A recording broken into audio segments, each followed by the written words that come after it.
Breaking news చూస్తున్నాం. పశ్చిమ గోదావరి జిల్లా తాడేపల్లిగూడెంలో బరి తెగిస్తున్న అక్రమ లేఅవుట్, అక్రమ మట్టి మైనింగ్ మాఫియా.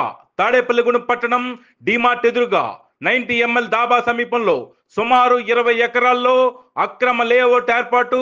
అందులో పూడికకు అక్రమ మట్టిని తరలిస్తున్న మాఫియాదారులు పోలవరం కాలువగట్లు, ఇతర కాలువగట్ల నుంచి యథేచ్ఛగా మట్టిని అక్రమంగా తవ్వి తెచ్చి ఇక్కడ అనధికారిక లేఅవుట్లో పూడిక చేస్తున్న మట్టి మాఫియాదారులు. ఇదంతా మాజీ వైసీపీ నేతలు చేస్తున్నట్లుగా జోరుగా ప్రచారం సాగుతా ఉంది.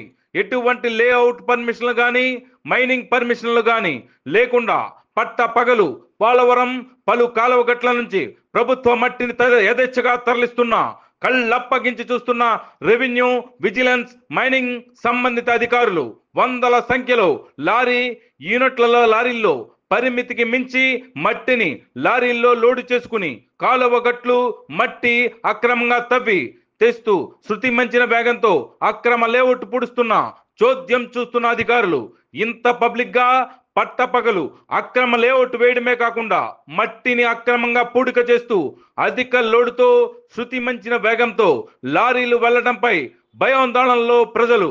ఇదే లేఅవుట్ యజమాని గతంలో పలు చోట్ల వేసిన లేఅవుట్లకు సైతం మున్సిపాలిటీ, పంచాయతీలకు ఇవ్వాల్సిన రిజర్వ్ స్థలాలు కూడా అమ్ముకున్నట్లుగా ఆరోపణలున్నాయి. కోట్ల రూపాయల విలువైన ప్రభుత్వానికి చెందాల్సిన రిజర్వ్ సైట్ ను లేకుండానే లేఅవుట్లు అక్రమంగా వేసి అమ్ముకుంటున్న సదరు యజమానిపై చర్యలు తీసుకోవాలని పలువురు కోరుతున్నారు.